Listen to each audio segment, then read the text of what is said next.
And then I go to this other place for the seniors, and there's a lot of food and stuff. I take her groceries all the time. The kids over there at the church, they know to put hers in the trunk and mine in the back seat. How long have you lived here in Guadalupe? Yeah. Okay. I've been here since April. April will be 1 year. Yeah, I haven't been here a year yet. But I like it though. Look at, here's this little dog. Is this the same? I've been feeding him too. You're the same one, aren't you? Why don't you come home with me? He's scared and he's skinny.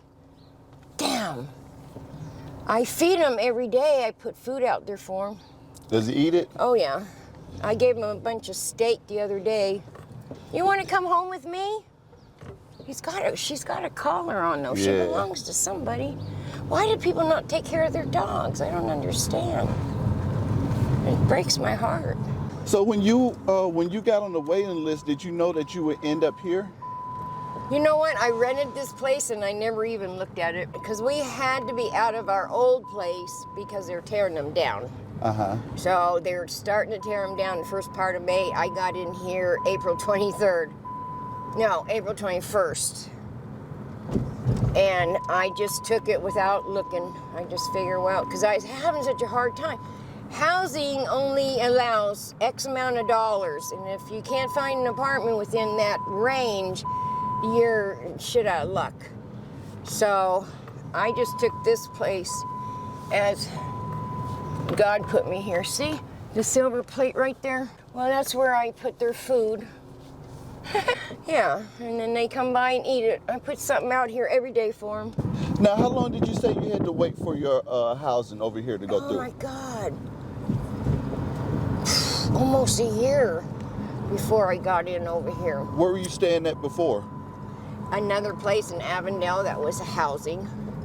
But now they've torn those places down and they're building duplexes or whatever. No, I think they're 3-story apartments. So you were living in housing, Yeah. but the housing got torn down. Yeah, and so... You were displaced. For a minute, but they couldn't make us leave the other place because it wasn't our fault. So I wasn't on the street for any length of time or anything, but I did have to wait. So how long did you live in Avondale in the housing there? About 4 years, and then before that I had housing down in Phoenix. I've been with the housing people for, oh my goodness, coming up on 20 years. So you haven't been without housing? Well, back in the day, I was without housing for about 2 months, and I was on the street with my dog. And then I ended up giving my dog Gracie to people in AA to take care of until I could get my shit together and get into an apartment, and then I got her back. So you got your dog back? Yeah, and then I got my dog back. This is a nice place for housing. I think it's really nice. Do they keep it up all the time? Yeah. Do they? Always? And they come in once a month and they change our air filters up here. It's a cute little place. Mommy's back home, Gracie. I'm back. I told you I'd be right back. Hey, little buddy. What is she, a Chihuahua? Yeah, she's Chihuahua. Why ain't she barking and being mean and chasing me and attacking me? That's the way I raised her. She just don't do that. I thought all Chihuahuas do that. No, if you work with them, they don't do that. Wow. But look how big my bedroom is. This is huge. It is huge, yeah. And look at this picture. I got this from a yard sale for $6. It's the towers before it went down. Oh, yep, the Twin Towers, huh? Yeah. That's a great picture. And then this picture I picked up from Tony. He was the maintenance man across on the other side in those other apartments. Her name is Frida. She's very, very popular in Mexico. This painting right here is probably worth some money, from what I was told. Now, these are 2 closets that you have here? Yeah, and this one here is my, look how, it's nicely set up. It's my linen closet. Mm-hmm. Everything just, you have shelves. It's pretty cool. And then I have this closet, and then I have the closet in the living room as well. But it's plenty big enough for my clothes and stuff. Yeah. It's just you? Mm-hmm. It's me and my dog. I'm very poor, but I don't have to look like I'm poor, you know? Your the food bank, you were helping the ladies with the food bank. You keep some food yourself? Yep, I keep what I can use and the rest I pass on to her. With the food bank, how important is that? Is it something that you really need to help I you? have to do food bank or I wouldn't make it for the month.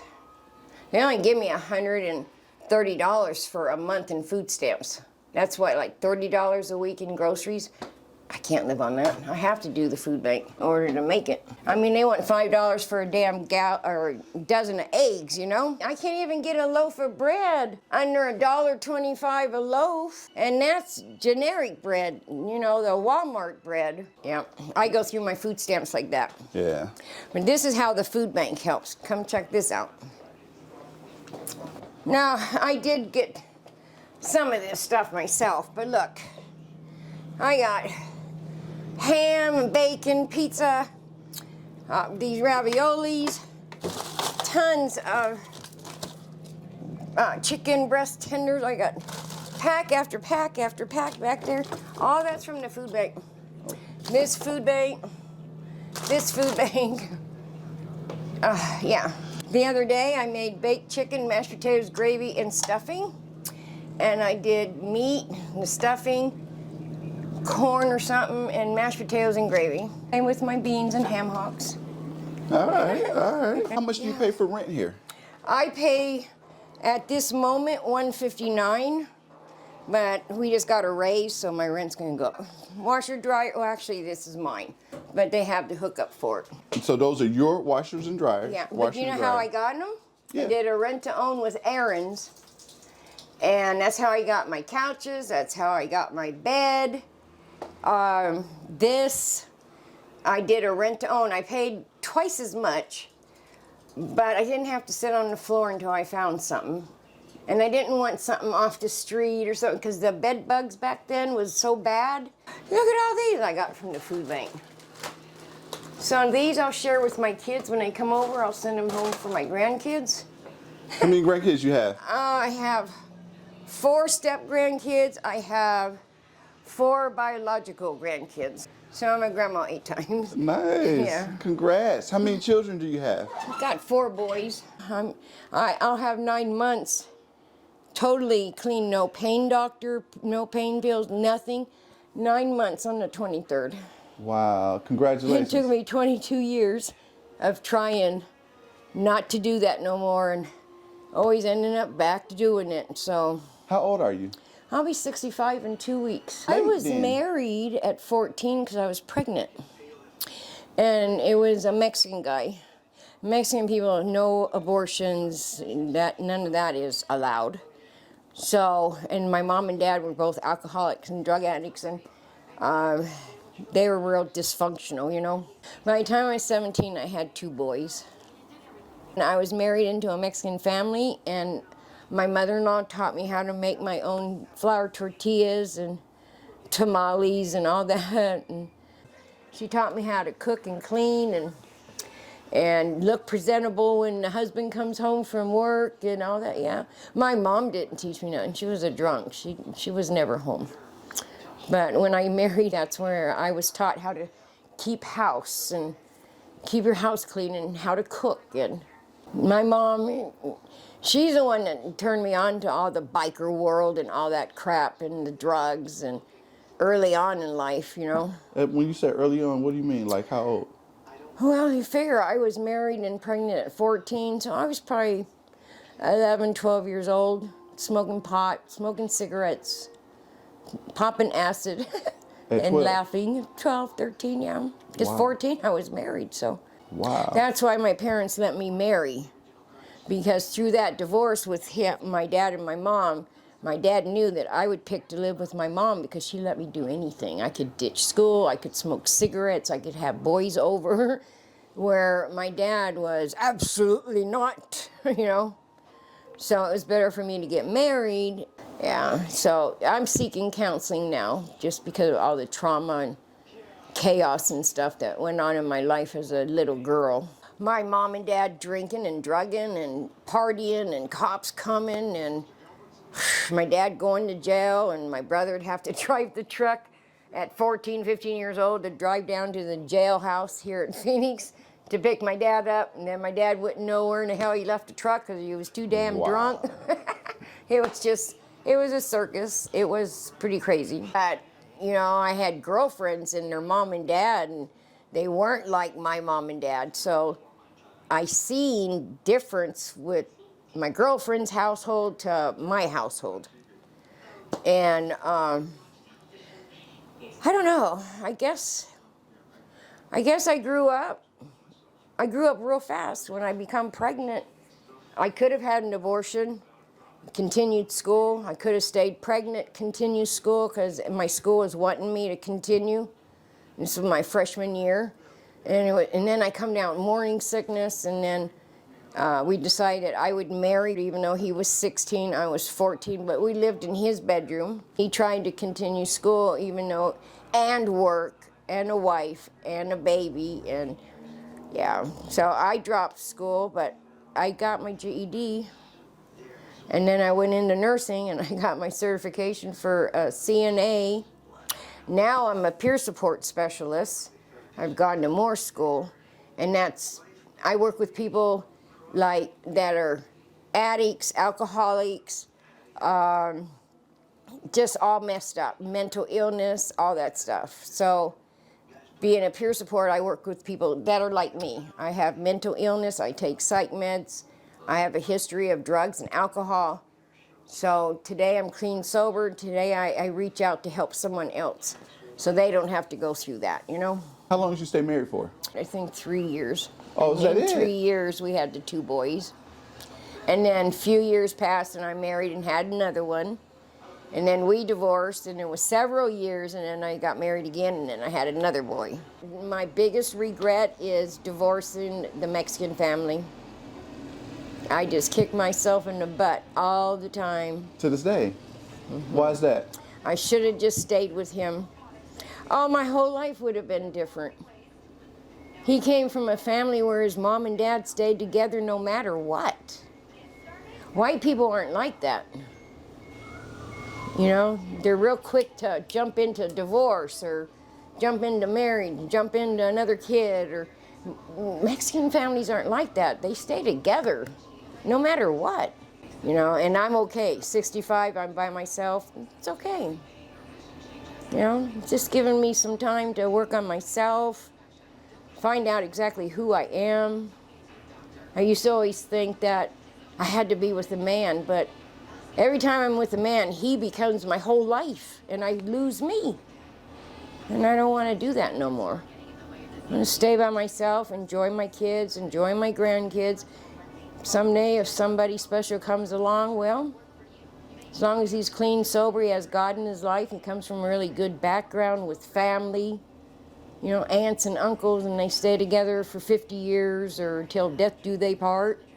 I guess I'll just be by myself. But I'm okay. That's why I got my dog. She's my reason I get up in the morning and I stay up all day, and I let her go in and out and bark and raise hell out there, and I have to go out there every 3 seconds. What are you barking at? I look around, there's nothing there. It's like, oh my God, this dog's crazy. I swear she doesn't like me in here watching TV, and she's out back. Right. I think sometimes that she barks and carries on because it's like she's telling me, hey Mom, don't forget I'm back here. Yeah. You know, and I go back there with her and stuff, but life's good today. Are you on a fixed income? Yeah, so I live on an SSI check, and it went up to $914. Just got a raise. $914. Mm-hmm. So if you're $914, you pay my rent, utilities, gas, electric, phone, her medicine. She takes medicine every day for her valley fever. So that's $30 a month. Now I have a car, I have insurance, I have to keep gas in it. This month I took my car and they rotated my tires and put new windshield wipers on.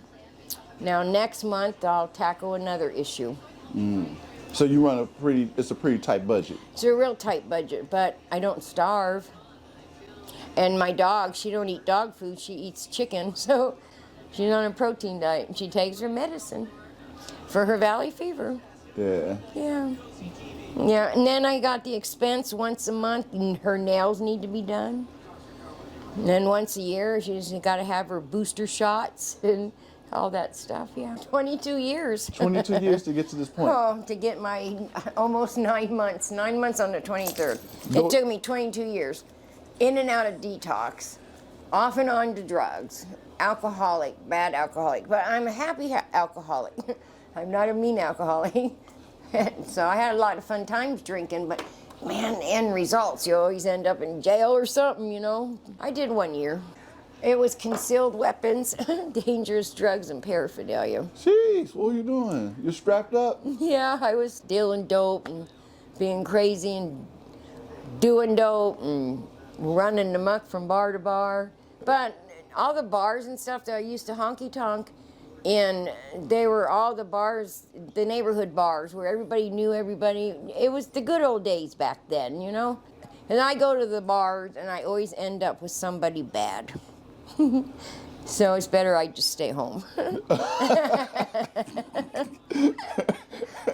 I just stay home and keep myself safe, yeah. Because it never fails, man. I always end up with someone that, oh boy, it's like, oh mercy, how did I do this again, you know? So it's better just to stay by myself. My two oldest boys that are Mexican and white, very successful. One Army, one Marine. Yeah, I see a picture of a Marine up there. Yeah, and the other one's Army. That's my two oldest ones. Are you like earning their trust back and stuff like that right now? You're in kind of that phase? Yeah. Anybody mad at you? They're not mad. Did you raise your kids? Well, the two oldest ones, they're real successful. They, you know, military, married, having divorced. They have their own businesses. They're very well. He went in the system young. He did 20 years off and on, in and out of prison, but he's been out almost 2 years. He no longer hangs with any of the white pride and all that. See, when he went in at 18, the older white boys got a hold of him quick. And he got all them tattoos like that man on TV. I'm so proud of him. He's coming up on 2 years out of prison. And he's got the same job. He's engaged. They're going to be married. He's help raising her kids. I'm so proud of him. Yeah. He just bought himself his own truck. Yeah. He went to the system at how old? About 13 or so. It's been a pretty crazy life, but he's turned his whole life around. And then he started, once he got basically out on his own, he started going to jail, back in and out of jail. Yeah. For how many years? 20 years off and on. And then your fourth child. Now, he's been gone since 13. I haven't seen him since 13, and he's like now probably later 30s maybe. Do you have any communication with him? I haven't. I need to make sure that I got me together before I try to invite him into my life. I want my life to be stable and sound and secure and at peace and happy and not be carrying all this crap as a child, you know? I want to be a good example for him. Was he born in the system? No. With him being the last one? How did that go? That was so long ago. So his dad stole him from me at 3 years old, but I was already drinking and just being crazy. And I had no grounds to go after him for custody because they would have laughed me right out of court. A drunk coming in trying to get her kid back, you know? So I never did. And then I seen him again at 13. He was with us for about 3 weeks, and I haven't seen him since. I'd gotten out of rehab and had a year clean and sober, and this was back in the 90s. I was clean and sober for 7 years, from 93 to 2000, and then I relapsed. And then from 2000 to 2022, it's been hard, very, very hard. I couldn't leave the drugs alone. I couldn't leave the alcohol alone. What was the drug of choice? I was into opiates, heroin, pills from my pain doctor. I discovered through surgery that I can get the same high taking 2 or 3 pain pills as I could going out on the street and spending $20 for a bag of heroin. I mean, this was years ago. I don't know what it's like today, but that's how it was back when I was young, you know? And so then I discovered the pain pills, and I discovered, boy, you can take 2 or 3 of them hydrocodones or oxycodones or whatever at a time with a cup of coffee first thing in the morning, and woo, it's flying good, you know? And then I got strung out on the pain pills, and I had to go in and get off those. So I don't do pain doctor or nothing anymore. Well, now they have fentanyl, and they say fentanyl is 30 times. They say a granule piece of salt can kill you. I seen they had an officer. She was oh, the one that inhaled it when she was doing it. And a guy, the same thing, police officer. Yes. Same thing happened. She was going through the car, and she came across that bag. She opened it, and some of the powder went up in her nose, and she was so sick and down near died for 3 weeks. Wow. Just having the powder touch her nose. I'm so glad I don't do drugs today. I'd probably die. Every now and again, my addict part of my brain says, maybe you could just do a little bit. A little bit probably wouldn't be too bad. And then I have to play that tape all the way through, and I have to just like really dig in deep and remember the last results, the sickness that came with all that coming off that stuff years ago, you know? And I don't want to do that no more. And the older you get and the more times you go into detox, the harder it is. And I have to constantly remind myself, can't, Diane, you just can't. Not even a glass of wine. Every day, remind myself that, you know what, I'm an addict and I am an alcoholic. And I cannot put not one drop of any of that stuff in my system, because what happens is it alters my thinking. And then once I take a drink, the phenomenon of craving starts, and I can't stop. So I can't even start, because I know the end results. I won't stop until I end up so darn sick from drinking and drugging and not eating and not sleeping, and I end up in the hospital, and then I deal with mental illness, and you're putting street drugs on top of your psych drugs. It's a bad combination. The only thing I do wrong these days is smoke cigarettes and drink too much coffee. That's it. But it's better that than how it used to be years ago, you know? How did you bounce back so quick? I didn't. It seemed like, okay, so it seemed like 9 months, and I see you, I mean, you have a beautiful home, you have your own wheels, nice car, you're out helping people, you're giving back. And you 9 months clean. Yeah. Like, how did you bounce back that fast? God. What happened is I was here and I was falling into this state of depression, and the Jehovah's Witness women come up one day, and I started studying with them, and I studied with them for 4 months, and then the holidays came, and they don't believe in Christmas and all that, so we put everything on hold. And he used the Jehovah's Witness people to pull me out of my funk. And I got to learn more about God and how he takes care of us, and he never leaves us. We leave him, but he don't leave us.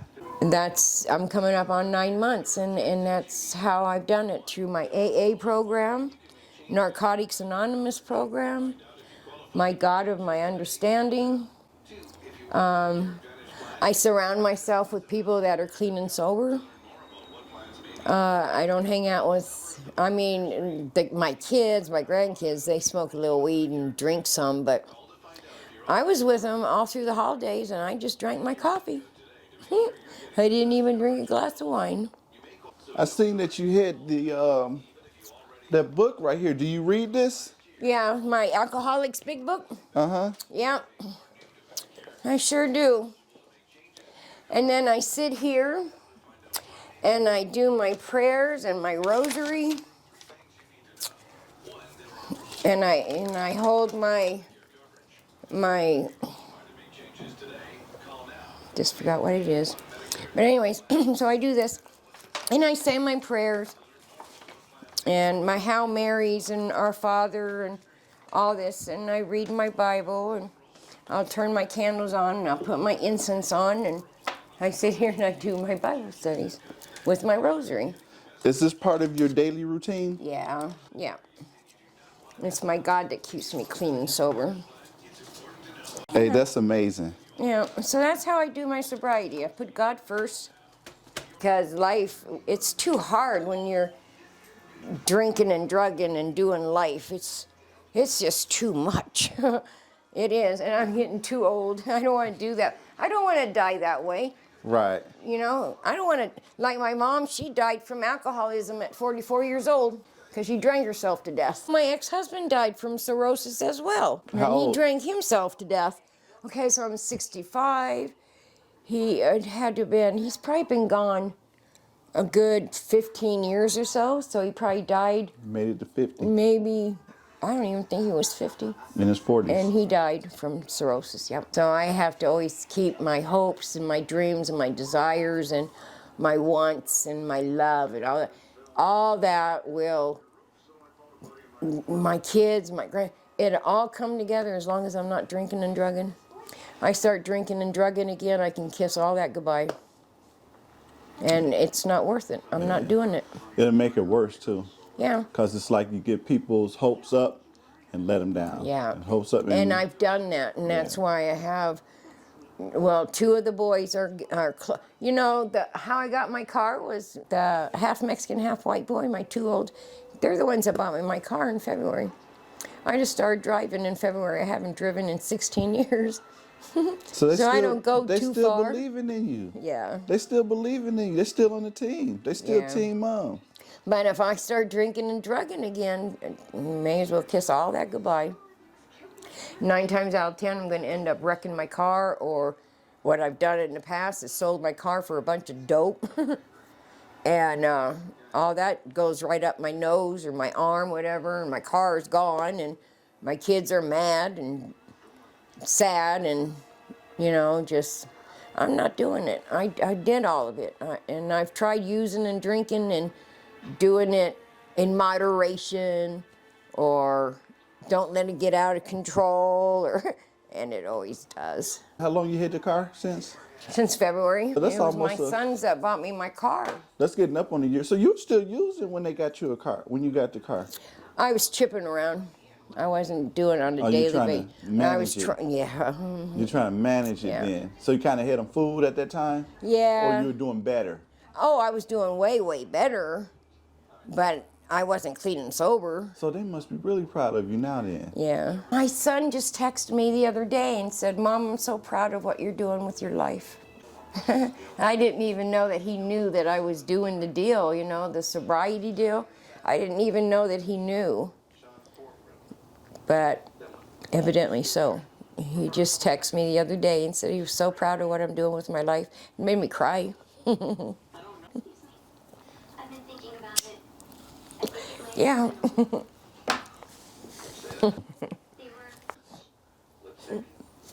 a buyer for a cousin. It's been a long, hard road. Unusual shape. I think runway. I never want to go back. And if I can help somebody else, or even one of these dogs on the street that need food, they're hungry. I try to bring them in, but they won't let me bring them in. They run away. But I put food out for them so they're not hungry, you know? Because if she ever got loose and somebody was to get a hold of her, I would want them to love her, to feed her, and take care of her, you know?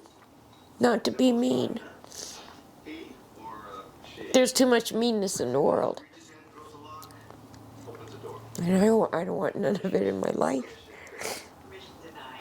Hey, when I was drinking and drugging, I was very selfish, very self-centered.